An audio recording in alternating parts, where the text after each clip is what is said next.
வணக்கம். நான் உங்க திருச்செந்தூர் கிறிஸ்டி பேசுறேன். இந்த வீடியோ என்னுடைய தாத்தாவுடைய இறந்த நாள் மார்ச் 26 தாத்தாவுடைய இறந்த நாள், அதுக்காக உள்ள வீடியோ. அதனால தாத்தாவுடைய விஷயங்கள் மற்றவங்ககிட்டயும் ஷேர் பண்ணணும் அப்படின்னு சொல்லி நினைக்கிறேன். சின்ன வயசுல நடந்த ஒரு சம்பவத்தை உங்களோட சொல்லணும் அப்படின்னு நினைக்கிறேன்.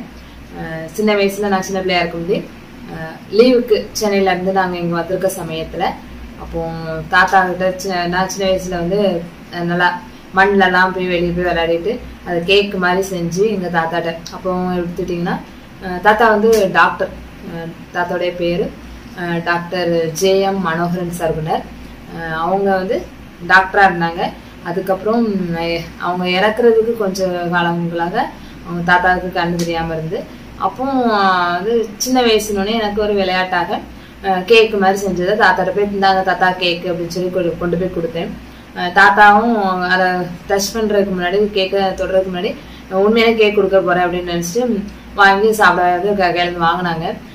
அது விளையாட்டாக நடந்தது. ஆனா தாத்தா எதுவுமே எடுத்துக்கல. நம்ம பேத்தி தானே, சின்ன பிள்ளை விளையாடுறா அப்படின்னு சொல்லி விட்டுட்டாங்க. அந்த சம்பவம் இத்தனை வருஷம் ஆனாலும் நல்லா ஞாபகமா இருக்கு, நம்ம தாத்தாட்ட விளையாடினது அப்படின்னு.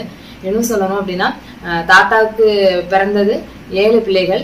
அதுல நானும் என்னுடைய அண்ணனும் தான் தாத்தா பாட்டிமா, அதாவது என்னுடைய அம்மா அப்பா கூட ரொம்ப காலங்களாக வந்து அடிக்கடி வந்தது, பேசுனது, நாங்க பழகிருக்கோம் அப்படின்றது ரொம்ப சந்தோஷமா இருக்கு. இவ்வளவு பேர் இந்த இடத்துல நாங்க 2 பேரும் வந்து தாத்தா பாட்டிமா கிட்ட நிறைய டைம் ஸ்பெண்ட் பண்ணிருக்கோம் அப்படின்னு. தாத்தாவும் கூட நிறைய கதைகள் சொல்லுவாங்க. அதாவது டாக்டரா இருந்த போதிலும் அவங்க என்னன்னா பேரன் பேத்திகள், நாங்க வந்து சென்னையில இருந்து அப்பா வந்து சென்னையில ஒர்க் பண்ணிட்டு இருந்தாங்க. நாங்க லீவுக்கு இங்க கிராமத்துக்கு வர சமயத்துல எங்க கூட நிறைய நேரங்கள் வந்து கதை பேச, அதாவது கதைகள் சொல்ல, அப்படிலாம் நிறைய இது பண்ணுவாங்க.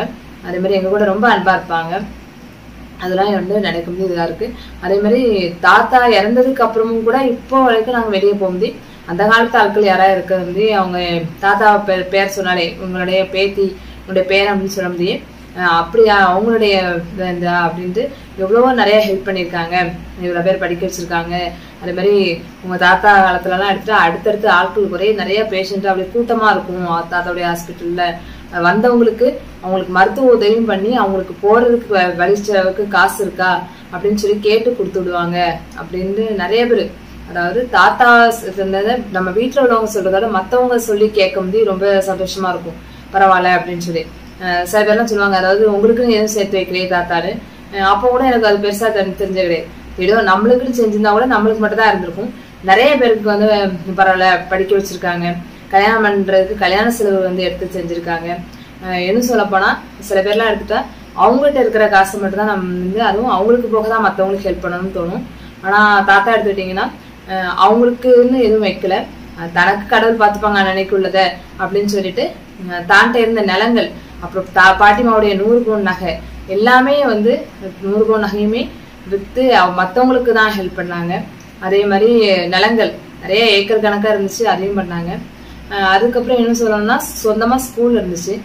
இப்போ அந்த ஸ்கூல் இருந்தா கூட அந்த அதே ஸ்கூல்ல தான் நம்ம இருந்துப்போம், மற்றவங்க ஸ்கூல்ல நம்ம வேலை பார்க்க வேண்டியதுல. அந்த மாதிரி இருக்கிற சமயத்துல அந்த ஸ்கூல் சொந்த ஸ்கூல்லையே மற்றவங்களுக்கு ஹெல்ப் பண்றதுக்காக வித்து பண்ணாங்க. இப்படி நிறைய விஷயங்கள் சொல்றாங்க. தனக்குன்னு எதுவுமே வச்சுக்கல, சொந்தமா நிலைமை எதுவுமே இல்லாம மற்றவங்களுக்கு வந்து பண்ணாங்க. இப்படிலாம் வந்து அதை நினைக்கும் போதே பரவாயில்ல இவ்வளவு பண்ணியிருக்காங்க அப்படின்னு தோணும். அதே மாதிரி இன்னும் வந்து தாத்தா மாதிரி பண்ணணும் அப்படின்னு நினைச்சதுன்னா 2 விஷயம் வந்து நினைச்சது. ஒண்ணு வந்து என்னன்னா, தாத்தா அளவுக்கு MD டாக்டருக்கு படிக்க முடியலனாலும் அல்டர்னேட்டிவ்ல மெடிசன்ல படிக்கணும்னு ஆசைப்பட்டேன். ஆனா அந்த அளவுக்கு நம்ம நிறைய வந்து மார்க்லாம் ஸ்கோர் பண்ணல. அது போக இன்னொரு விஷயம் என்னன்னா, MBBS அப்படின்னா நிறைய மார்க் எடுக்கணும். இதுக்கு வந்து மதுரையில போய் படிக்கிற மாதிரி, அந்த மாதிரி வந்து வேற இடத்துக்கு போய் படிக்கிற மாதிரி இருந்தனால அதை படிக்க முடிச்சல.